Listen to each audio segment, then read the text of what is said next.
Hi friends, இந்த week வந்து நம்ம ஒரு புது டிசைன் வந்து ஆரி ஒர்க்கில் வந்து பார்க்கலாம். ஒரு சிம்பிளான நெட் கிளாத்தில் வந்து த்ரெட் ஒர்க் பண்ண ஒரு டிசைனை தான் இந்த வீக் வந்து நம்ம பார்க்க போகிறோம்.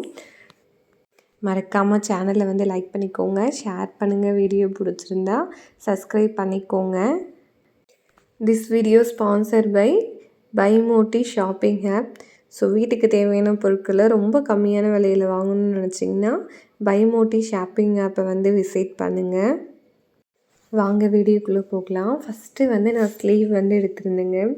ஸ்லீவுக்கு வந்து என்ன மாதிரி டிசைன் வந்து பிளான் பண்ணியிருந்தேன்னா, நெட் கிளாத் வந்து அட்டாச் பண்ணி சிம்பிளாக வந்து ஒரு த்ரெட் ஒர்க் போடலாம் அப்படிங்கிற மாதிரி பிளான் பண்ணியிருந்தேன்.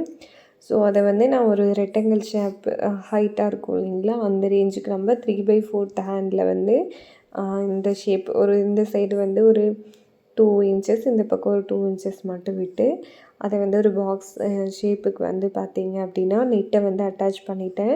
ஸோ அது வந்து ஃபஸ்ட்டு ஸ்டெப் வந்து செயின் ஸ்டிச் வந்து போட்டேன். அதுக்கப்புறம் பார்த்திங்கன்னா ஜிக்ஜாக் ஸ்டிச் போட்டு அதுக்கப்புறம் வந்து த்ரெட் ஒர்க் பண்ணலான்னு சொல்லிவிட்டு லேசி ஸ்டிச்சை வந்து யூஸ் பண்ணேன். நெக்ஸ்ட்டு பீட்ஸ் எல்லாமே உள்ளே கொடுத்துருந்தேன்.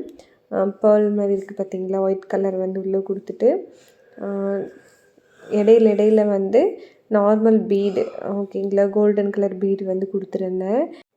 நெக்ஸ்ட்டு வந்து அந்த சைடில் இருக்கிற ஒர்க்கு எல்லாமே ஃபினிஷ் பண்ண உடனே என்ன பண்ணேன் அப்படின்னா கம் போட்டு பேக் சைடில் வந்து அப்ளை பண்ணிட்டேன். எதனால் அப்படின்னா, ஸோ பேக் சைட் பார்த்திங்க அப்படின்னா அந்த நெட் கிளாத் இருக்குது பார்த்திங்களா, நெட் ஒர்க் பண்ண இடத்துல வந்து நம்ம கட் பண்ணுவோம் சரிங்களா. நெட் கிளாத் ஃபிக்ஸ் பண்ணுறதை வந்து நம்ம கட் பண்ணணும். கிளாத்தை கட் பண்ணும்போது உங்களுக்கு சப்போஸ் கிளாத்து வந்து கொஞ்சம் இது பிரிஞ்சு வர மாதிரி இருந்தாலும் டக்குன்னு உங்களுக்கு வந்து கிளாத் விலகிடும் சரிங்களா. நீங்கள் போட்ட ஒர்க் எல்லாமே வீணாயிரும். ஸோ அதனால தான் நான் என்ன பண்ணேன்னா ஃபஸ்ட்டு வந்து க்ளூ அப்ளை பண்ணிட்டேன்.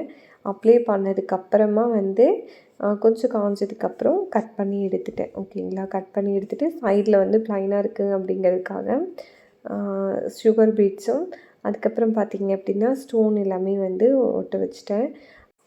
நெக்ஸ்ட்டு வந்து நம்ம அந்த நெட் கிளாத்துக்குள்ளே இருக்கிற கிளாத்தை கட் பண்ணி எடுத்துகிட்டு ஸோ அதுலேயும் என்ன பண்ணியிருந்தேன் அப்படின்னா ஸ்டோன்ஸ் எல்லாமே வந்து தேவையான மாதிரி அரேஞ்ச் பண்ணி க்ளோஸ் பண்ணிட்டேங்க. ஸோ ஃபைனல் வந்து அவுட்புட் வந்து இந்த ப்ளவுஸ்க்கு வந்து இந்த மாதிரி தான் இருந்தது. எப்படி இருக்குது அப்படிங்கிறத மறக்காமல் கமெண்ட் செக்ஷனில் வந்து பின் பண்ணிடுங்க. ஸோ நெக்ஸ்ட்டு பார்த்திங்க அப்படின்னா பேக் சைடு ஒர்க் பண்ணணும் அப்படிங்கிறதுக்காக சிம்பிளாக தான் பண்ணியிருந்தேங்க, வேறு எதுவுமே இது பண்ணல. ஃபஸ்ட்டு வந்து செயின் ஸ்டிச் வந்து சில்வர் ஜெரியில் 2 லைன்ஸ் கொடுத்துட்டு அப்புறம் பீடு 1 இன்ச்சு கேப்பில் பார்த்திங்கன்னா வந்து பேர்ல் கொடுத்துருந்தேன் சரிங்களா. நெக்ஸ்ட்டு பார்த்திங்கன்னா ரிங் நாட்டும் லாங் ஃப்ரெஞ்ச் நாட்டும் யூஸ் பண்ணி வந்து நாட்டை பேக் சைடு ஃபுல்லாகவே கவர் பண்ணியிருந்தேன். சாரீ வந்து dark blue and light blue அப்படிங்கிறதால ரெண்டு கலருமே வந்து மிக்ஸ் பண்ணி பண்ணியிருந்தேன். இடையில பார்த்திங்க அப்படின்னா ஸ்டோன் வச்சு வந்து ஃபுல்லாக கவர் பண்ணிட்டேன் ப்ளவுஸு. அதுக்கப்புறம் ஃப்ரண்ட்டும் சேம் இதே மாதிரி வந்து ஒர்க் பண்ணி க்ளோஸ் பண்ணிட்டேன். ஓகே ஃப்ரெண்ட்ஸ், இந்த டிசைனில் ஏதாவது டவுட் இருந்தால் எனக்கு வந்து கமெண்ட் செக்ஷனில் பின் பண்ணுங்கள். Tata bye, see you.